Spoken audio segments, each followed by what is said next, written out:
मुझसे तुम कभी भी प्यार नहीं करोगे और अब रयान के लिए कुछ ना कुछ करते रहोगे, ये भी जानती हूँ मैं। इंतकाम जो खत्म हो गया और अब हम भी खत्म हो गए। एलिफ, मैं हूँ रयान। अंदर आ सकती हूँ मैं क्या? नहीं, अभी नहीं। मैं किसी से बात नहीं करना चाहती, अकेले रहना चाहती हूँ। लेकिन मैं तुम्हें एक अच्छी खबर सुनाना चाहती। अच्छा, तुम बाहर आ जाओ, हम दोनों बैठकर बातें करते हैं, ठीक है? मैं बाहर नहीं आना चाहती रयान, अकेले रहना चाहती हूँ। मुझे अकेला छोड़ दो। मैंने भी बहुत कहा लेकिन नहीं आ रही वो। कुछ देर के लिए अकेला छोड़ देते हैं उसे। लेकिन क्यों? आप दोनों के बीच तो सब कुछ ठीक था। पिछले कुछ दिनों से अजीब सा बर्ताव कर रही है। शायद तुमसे। क्या हुआ?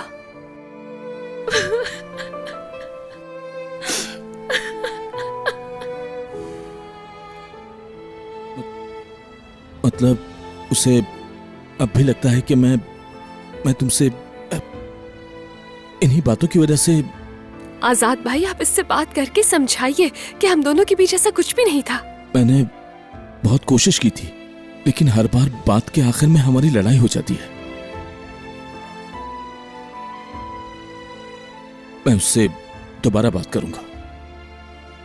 मैं अपना वादा पूरा करूंगा रेहान।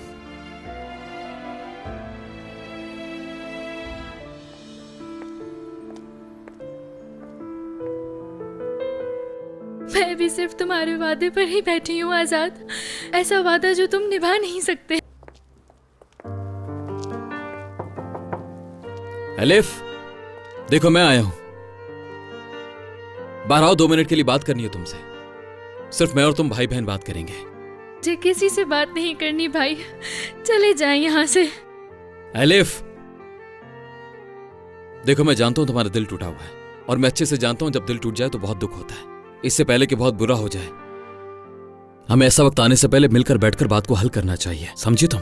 आ जाओ बाहर, दोनों मिलकर प्रॉब्लम को कोई सोल्यूशन निकालते हैं, क्योंकि जब तक तुम खुद अपने लिए कुछ नहीं करना चाहोगे कोई कुछ नहीं कर पाएगा। इंतकाम अब खत्म हो गया, मैं जानती हूँ।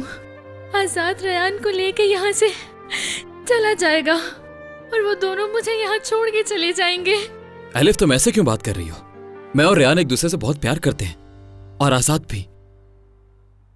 आजाद भी तुम्हें बहुत खुश रखना चाहता है। ये सब कुछ मैं बोल रहा हूं एलिफ। और क्या तुम भूल गए, हम सबसे पहले तुम ही तो थी जो सब ठीक करना चाहती थी। अब क्या हो गया तुम्हें अचानक से? हाँ, चलो आ जाओ बाहर। अगर तुम यहाँ नहीं रहना चाहती तो मेरे साथ आ सकती हो। मैं नहीं जाना चाहती, आप चले जाएं यहाँ से। एलिफ, मैं तुम्हें इस हाल में अकेला छोड़कर कैसे चला जाऊं? तुम ठीक नहीं हो एलिफ। अभी चले जाओ, कल बात कर लेंगे। मैं नहीं चाहती हूँ कि आप मुझे इस हाल में देखें। मैं खुद को संभाल लूं, फिर बात करूंगी आपसे। ठीक है एलिफ, देखो मैं अभी जा रहा हूं लेकिन कल सुबह फिर से आऊंगा और मुझसे वादा करो हम दोनों मिलकर बात करेंगे, ठीक है? ठीक है। ठीक है।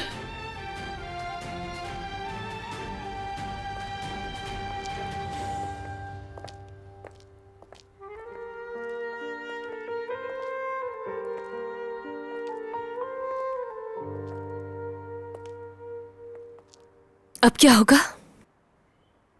डिवोर्स होगी और अगर डिवोर्स केस एलिफ फाइल करे तो ज्यादा अच्छा है, बाकी मैं देख लूंगा। वो मुझसे तलाक ले ले तो उसके लिए अच्छा है। मैंने बहुत कोशिश की मीरान, एलिफ बहुत मजबूत लड़की है, तुम्हारी दादी के सामने भी खड़ी हो जाती थी, लेकिन उसके जहन में जो बात आ जाए उसका पीछा नहीं छोड़ती। मैंने संभालने की बहुत कोशिश की लेकिन कोई फायदा नहीं हुआ। सबसे ज्यादा नुकसान खुद को पहुंचाया उसने। मैं नहीं चाहता कि मजीद ऐसा हो। जानता हूं मैं आजाद, जानता हूं। एलिफ पहले दिन से बहुत हसास है। थोड़ी सी ठीक हो जाए, कल सुबह आकर मैं बात करूंगा। मैं नहीं जानता तुम इसके लिए क्या करना चाहते हो, लेकिन मेरे ख्याल से कुछ दिनों के लिए यहां से दूर चले जाना बेहतर है।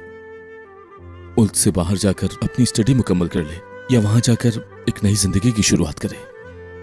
तुम उसके भाई हो, उसके लिए मुझसे बेहतर सोच सकते हो, लेकिन मैं सिर्फ इतना कहूंगा कि अजीज इस्लाम पे से उसे दूर रखना। अब सिर्फ वही होगा जो वो करना चाहती है आजाद। मुझे भी नहीं पता, लेकिन एक बात जरूर जानता हूं, जैसे तुमने भी कहा, उसको मुझे दादी से दूर रखना होगा।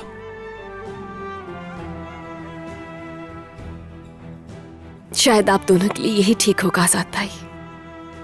हम जानते हैं कि आपने बहुत कोशिश की है, लेकिन फिर भी कुछ नहीं हुआ, तो शायद यही बेहतर है जो आपने कहा है।